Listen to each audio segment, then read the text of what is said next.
Hoy vamos a aprender a medir el número de sílabas que tienen los versos.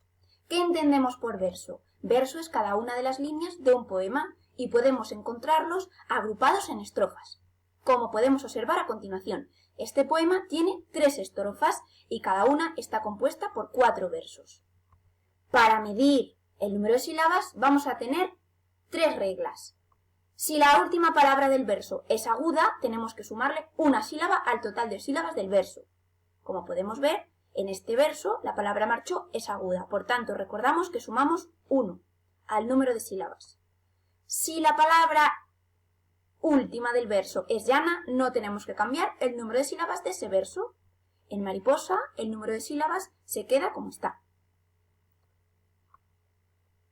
Cuando la última palabra del verso es esdrújula, debemos restarle 1 al número total de sílabas del verso.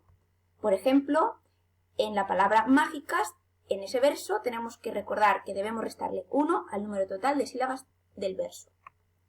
Otro elemento que tenemos que tener en cuenta es la sinalefa. Cuando una palabra termina en vocal y la siguiente comienza por vocal, las contamos como una sola sílaba. Vamos a ver algunos ejemplos.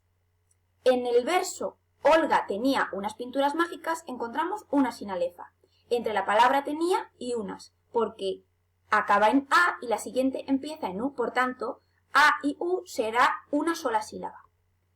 En el siguiente verso, con ella pintó una mariposa, encontramos otra sinalefa, porque encontramos 2 vocales juntas, y por tanto recordamos que se contarán como una sola sílaba.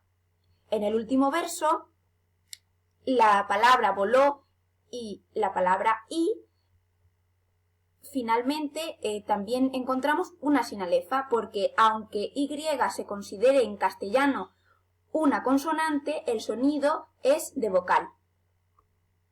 Vamos a hacer un ejemplo con la estrofa que hemos trabajado anteriormente. Primero debemos separar el número de sílabas que tiene cada palabra, pero tenemos que tener en cuenta, por un lado, las sinalefas que hemos analizado anteriormente.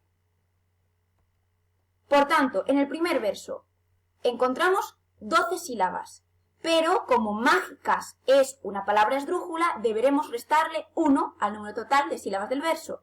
Se nos queda un total de 11. En el siguiente verso encontramos otra sinalefa, y la palabra mariposa, al ser llana, recordamos que no debemos ni sumar ni restar nada al número total de sílabas del verso, por lo tanto encontramos 10. Veamos el último verso. Como hemos analizado anteriormente, encontramos una sinalefa. ¿Y qué más? La palabra marchó es aguda, por tanto debemos sumarle 1 al número total de sílabas del verso. Ya hemos analizado nuestra estrofa.